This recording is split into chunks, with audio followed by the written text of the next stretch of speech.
The polo has your first name stitched above the pocket and nothing else. On a Tuesday night at Fairview Plaza, the building manager, Howard, stops you by the freight elevator to talk about a scuff on the third floor. He speaks slowly, the way people speak to a man holding a mop, and you nod and you write it down because the company he is complaining to is yours. 61 employees, 11 vans in the lot. The contract he renews every January. There is a name for what this polo does to you in other people's math. Call it the uniform discount. Most people spend their lives trying to erase it. You built $2.3 million inside it. This is what owning quietly actually looks like. It starts 17 years earlier with somebody else's invoice lying face up on a desk. You are 26, cleaning a mortgage office 3 nights a week for $9.25 an hour. Second job, second wind.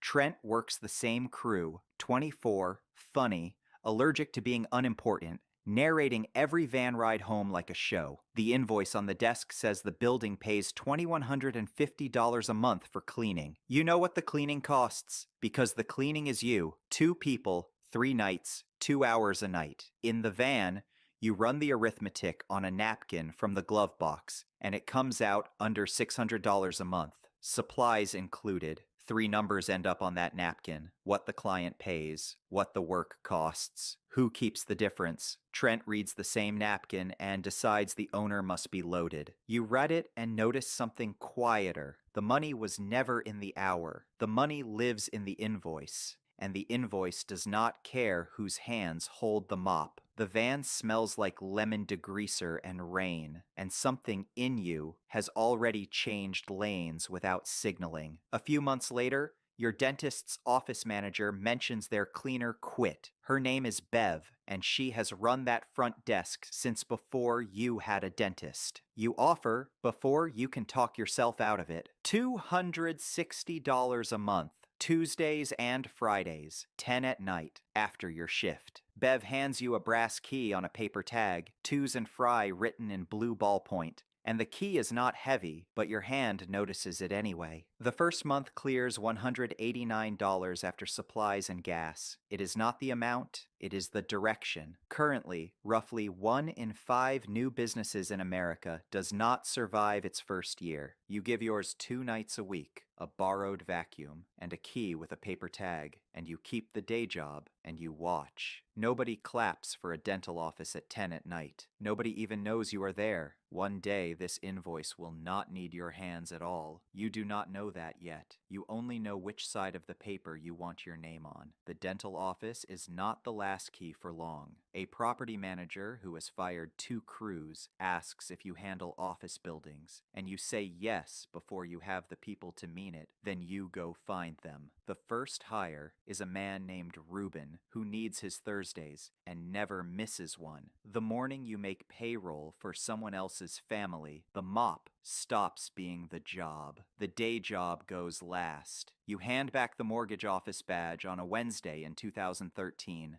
30 years old, betting the whole week on your own invoices instead of somebody else's clock. The first van is used, another company's number still ghosting under the fresh white paint. Currently, around 8 in 10 American millionaires never inherited a dollar and built the money slowly, mostly alone. You cannot picture being one of them yet. Nobody can tell a man starting a company from a man who cannot keep a normal job. You let them not know. It takes Miriam 19 minutes every January to tell you what that year became.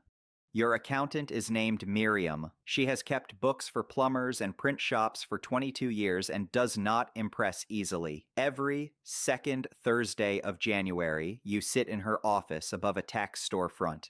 A space heater ticking under the desk, 1 folder between you. She reads a ledger the way farmers read weather, no drama, all consequence. This year, the folder says Meridian Building Services did $2.94 million in revenue. Payroll comes first, because payroll always comes first. $1.91 million across 61 names. The crews are the machine, and the machine eats before you do. Insurance? fuel, supplies, the software that routes 11 vans, the brick warehouse with the roll-up door you bought in 2018 and have paid down since. What is left after all of it is $367,000, and most of that never reaches you either. It goes back in. Another van, a floor machine that costs more than your entire first year of revenue. Whatever survives that drips into one index fund on a schedule so dull it could be a utility bill. $480,000 of dull so far. Your own salary sits in the middle of the stack, $61,400, printed on the same pay stub template as everyone else's. Currently, fewer than 1 in 10 American businesses ever crosses $1 million a year in revenue. Yours crossed it in a March nobody remembers. Quietly, probably on a Tuesday. Miriam squares the folder against the desk and gives the same verdict she gives every year, same as last year, just heavier. From Miriam, that is a standing ovation. Boring is not what happens when you have no plan. Boring is the plan. Holding. What the folder cannot price is what the polo costs you in rooms built for being seen. You find out on a Saturday afternoon in June, at Trent's second grand opening. Trent never stops narrating. The same season you put a second van on the road, he leases an Audi. Both cost around $400 a month. Only one of them ever sends an invoice. In 2019, he opens a gym with his name across the front in letters you can read from the interstate. And this June, he opens the second one, and you go, because he invited you, and because you like him. A ribbon, a DJ, a rented photo wall. Trent wears a lanyard that says founder and hugs everyone slightly too long. He introduces you to a man in linen as his old work buddy. Still in cleaning, he says, and pats your shoulder like a period at the end of a sentence. The man in linen finds somewhere else to look. 10 years ago, that slide of the eyes would have cost you a week. The room runs its math on your polo and moves on, but everything Trent owns can be seen from the street,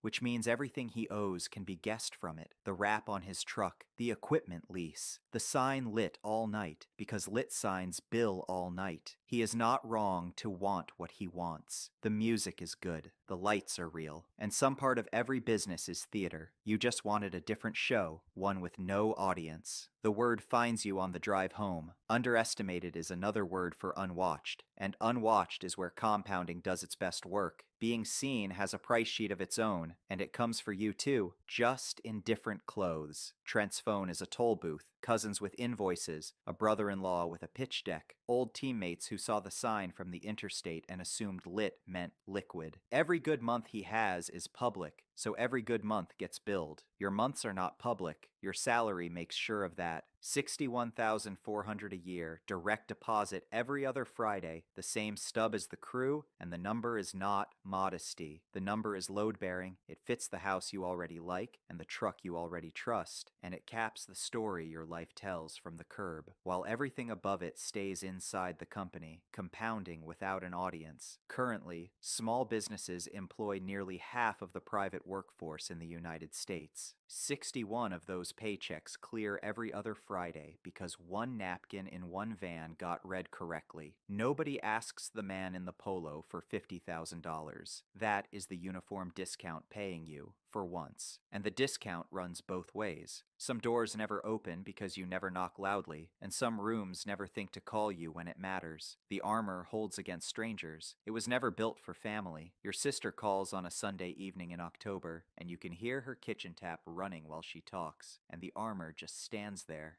Lena is 38, front desk at a veterinary clinic. 2 kids, one ex-husband who left the lease and the loan behind when he went. She does not ask for money. She asks how you are doing twice and lets a silence sit where the real question lives. You do the math while she talks. $11,300 on a car making a sound cars should not make. $340 short every month, which does not sound like drowning until you remember it happens 12 times a year. You could end all of it before her kettle boils. In one transfer, she would cry and thank you, and something between you would quietly change its name forever. You drive over instead. Sunday evenings, her kitchen table, a legal pad, and the same 3 numbers from a napkin 17 years old. What comes in, what leaks out, who keeps the difference? By spring, she corrects your math once, and pretends not to enjoy it and enjoys it. The medical bill from the spring drops from $21.80 to $900 because billing departments keep a discount for people who call politely and do not hang up. 3 subscriptions die. The card moves to a credit union at 1/3 of the interest. She picks up Saturday grooming shifts she hates and keeps them. You never sign anything. You never send anything. You bring structure and questions, and you drink her terrible coffee. And 20 months of Sundays later, the card reads 0. At Thanksgiving, she stands in your doorway holding a pie and says, "We figured it out. We, her, the kids, the legal pad. The pronoun does not include you. That is exactly what you built, and it still lands somewhere under your ribs and stays. You will never tell her the number you could have moved that first Sunday. The not telling is the price, and it appears in no folder Miriam will ever square against a desk. The check you never write stays the hardest money decision of your life. The easiest one arrives later, on a Tuesday night in June, in an email you almost do not open. One of your night cleaners has a kid with a fever, so you take her route yourself,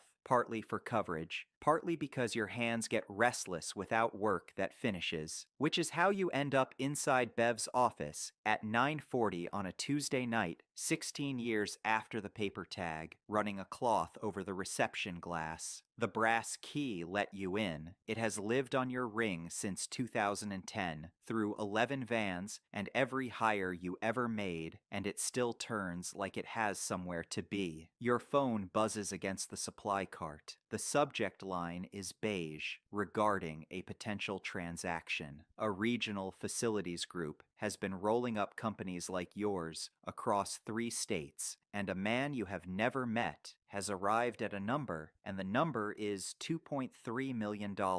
Pending diligence. Warm regards. Sent from an iPhone. 17 years, 61 families, and 10,000 invoices, compressed into one polite paragraph with a comma splice in it. You stand in a dark dental office holding a spray bottle, reading the largest sentence anyone has ever written to you, and the feeling that shows up is not new. It is the $189 feeling. Same species, more zeros. Your chest does the same small thing it did in 2010, and your hand finds the counter without asking. Nobody in the building knows what the phone is holding. Nobody ever asks. There is no ceremony for this, no confetti, no one to tell who would hear it right. Just you, a spray bottle, and the largest sentence of your life glowing in a dark waiting room. You type 3 words, "not for sale," and you finish the glass, and you lock Bev's door behind you, and the key goes back in your pocket like any other Tuesday. Trent texts that week about a podcast he is launching. You wish him luck. You mean it. The tag on the brass key has been blank for years, but you know what it said. Twos and Fry, blue ballpoint. Permissions spelled out by a woman who just needed her floors done. It was never really a key to a dental office. It was the first door an invoice ever opened with your name on the right side of the paper, and it still turns. Owning quietly does not upgrade the Tuesdays. Howard will report next month's scuff to your face, slowly, and you will nod and write it down. The discount never expires. The wins keep happening off camera because that was the deal, and the deal holds. This week, find one invoice your work touches and read it next to your paycheck. Do not do anything about it yet. Just notice the distance between the 2 numbers, and notice who lives in that distance. The room decided a long time ago what a polo is worth. So which side of the invoice is your name on, and who decided that?